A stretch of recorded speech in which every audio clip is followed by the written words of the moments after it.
Eu queria começar agradecendo a Clara Araújo pela pergunta, em que ela quer saber como que é pensada e como que é feita a clínica dentro da abordagem heideggeriana, como que é feita a psicoterapia dentro da abordagem heideggeriana. Clara, obrigada pela sua pergunta, eu gostei bastante dela e a gente vai pensar sobre isso hoje então. Primeiro eu acho interessante a gente começar se situando em relação às linhas da psicologia. Então, para a gente saber onde que a gente se encontra, né?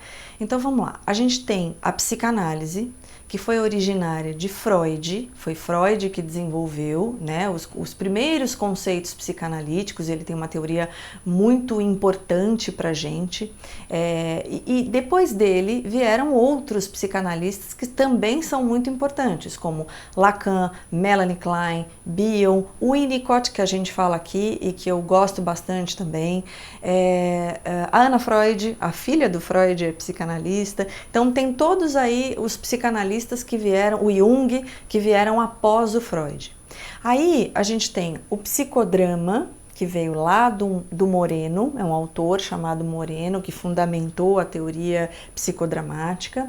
A gente tem a terapia comportamental, ou behaviorismo, ou mais conhecida atualmente como TCC, que foi originária de experimentos lá do Pavlov e depois do Skinner, nos Estados Unidos. E a gente tem a fenomenologia. A fenomenologia é a que vem, que é fundamentada lá no Heidegger, que é um filósofo alemão e que, na verdade, não pensava em desenvolver com a sua teoria um conhecimento que fosse aplicado à clínica, que fosse aplicado à psicoterapia. O Heidegger, ele tinha uma preocupação, ele queria entender o ser, ele queria entender a existência, essa era a preocupação dele.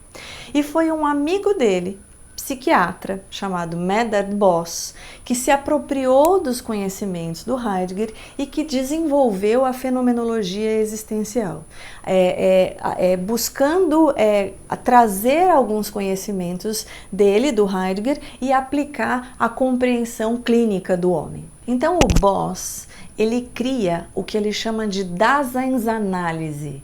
Nome complicado, né? Mas é Daseinsanálise porque ele busca esse nome de um conceito do Heidegger, que é uma palavra, na verdade, alemã, que se chama Dasein. Dasein significa ser aí. E o que é ser aí?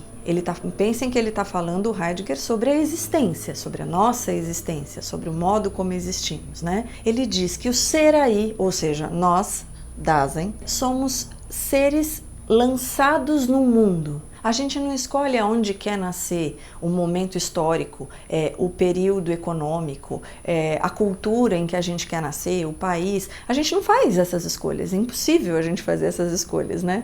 Ou seja, ele diz, nós somos lançados no mundo, isso é o ser aí.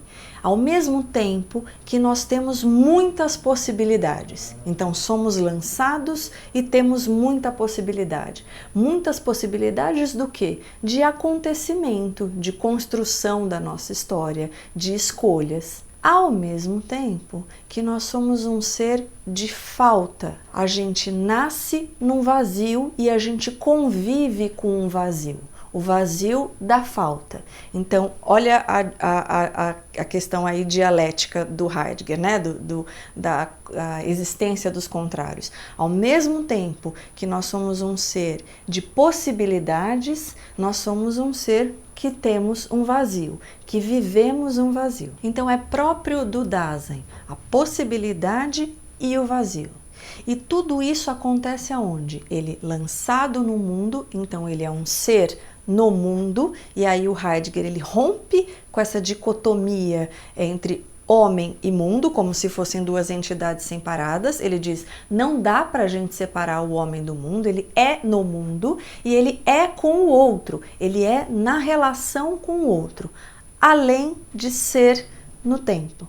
Aliás, uma das principais obras do Heidegger se chama Ser e Tempo, em que ele analisa o ser no tempo. Ele fala, não dá para se analisar o ser deslocando o ser do tempo. E o que ele está querendo dizer? Ele está dizendo que a gente é lançado num tempo em que a gente tem passado, presente e futuro. Então, Quando uma pessoa me procura e chega aqui no meu consultório, o modo como eu vou olhá-la, pensando lá no Heidegger e pensando no Boss, é ela sendo uma pessoa que está em relação com outros, ela tendo o mundo dela, e que tem a ver com o momento histórico em que ela vive, com o contexto social em que ela vive, com a família da onde ela veio e com a maneira como ela foi significando todas essas experiências ao longo da vida dela.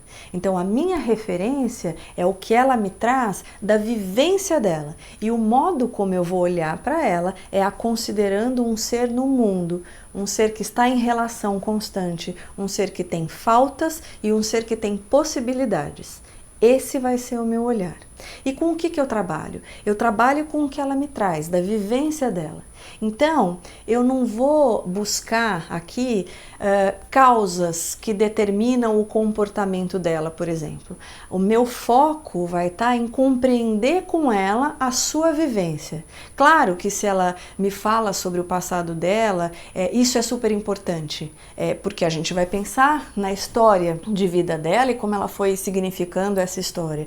Mas o meu foco não é direcioná-la para isso, mas olhar e nomear para ela, interpretar para ela a vivência que ela traz. Em relação a quê? A desejos, a fantasias, a necessidades, a escolhas, ao modo como ela está nas suas relações, ao modo como ela significa o seu mundo. Então a minha busca aqui com o meu cliente é pelo significado e pelo sentido.